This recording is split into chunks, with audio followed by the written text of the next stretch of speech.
गुरु और शिष्य की कहानी। एक गुरु और शिष्य जंगल से होते हुए अपने गांव जा रहे होते हैं। अंधेरा काफी हो चुका था। शिष्य ने अपने गुरु से कहा कि गुरुजी, काफी रात हो चुकी है, अगर आप कहें तो आज की रात यही आसपास के किसी गांव में गुजार ले। गुरुजी ने अपना सर हिलाया और वो आसपास के गांव में एक छोटे से घर के पास जाकर रुके।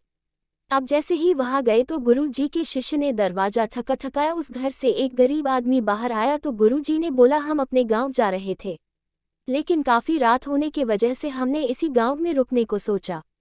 क्या हम आज रात आपके यहाँ रुक सकते हैं?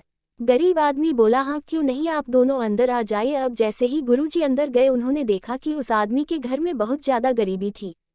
गुरुजी ने उससे पूछा कि आप काम क्या करते हो? वो गरीब आदमी बोला कि मेरे पास बहुत सारी जमीन है। तो गुरुजी ने बोला, अगर तुम्हारे पास बहुत सारी जमीन है तो इस तरह से क्यों रह रहे हो? वो आदमी बोला, ये किसी काम की नहीं है। गांव वाले बोलते हैं कि ये बंजर जमीन है, यहाँ पर कुछ भी नहीं उगाई जा सकती है और वहाँ फसल उगाना बहुत बड़ी बेवकूफ़ी है। गुरुजी ने बोला कि तुम्हारा गुजारा कैसे होता है? उसने बोला कि मेरे पास एक भैंस है जिससे मेरा पूरा घर चलता है। ये सुनने के बाद गुरुजी सो जाते हैं और रात में जब सब लोग सो रहे होते हैं तब गुरुजी अपने शिष्य को उठाते हैं और उस गरीब आदमी की भैंस लेकर अपने गाँव चले जाते हैं। शिष्य अपने गुरु से पूछता है कि गुरुजी, कहीं आप ये गलत तो नहीं कर रहे हैं? उस गरीब आदमी की रोजी रोटी इसी भैंस की वजह से चलती है। तो गुरुजी अपने शिष्य की तरफ देखते हैं और मुस्कुराते हुए आगे बढ़ जाते हैं।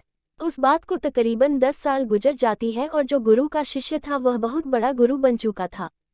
तो एक दिन उन्हें उस गरीब आदमी की याद आती है कि मेरे गुरु ने उस आदमी के साथ अच्छा नहीं किया था, मुझे एक बार चलकर देखना चाहिए कि वह आदमी अब किस परिस्थिति में है।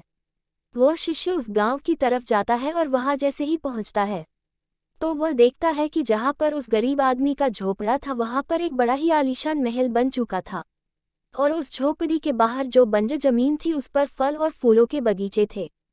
तभी उधर से उस घर का मालिक आता है। शिष्य उसे पहचान लेता है और उस आदमी को बोलता है, तुमने मुझे पहचाना? मैं अपने गुरु जी के साथ आया था, हमने एक रात के लिए आपके यहाँ रुके भी थे।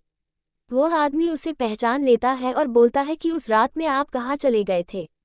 और उस रात के बाद ही मेरी भैंस कहीं चली गई थी, मेरे पास कोई रास्ता नहीं था, तो मैंने अपने ज़मीन पर मेहनत की और फसल निकल आई और आज मैं इस गांव का सबसे बड़ा और सबसे अमीर आदमी बन चुका हूँ। ये सुनने के बाद शिष्य के आंखों में अपने गुरु जी के लिए आंसू आ गए और उसे ये बात अब समझ आई और वो रोने लगा।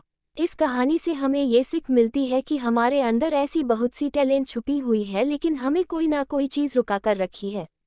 वो आपके फैमिली वाले भी हो सकते हैं, आपको जॉब भी हो सकती है, कुछ और भी हो सकता है। देखिए, आपके पास भी तो भैंस की जैसी कोई दूसरी चीज़ तो नहीं है जिसने आपको आगे बढ़ने से रोक कर रखा है। अगर आपको हमारा वीडियो पसंद आए तो कृपया लाइक करें, सब्सक्राइब करें और बेल आइकन दबाएं।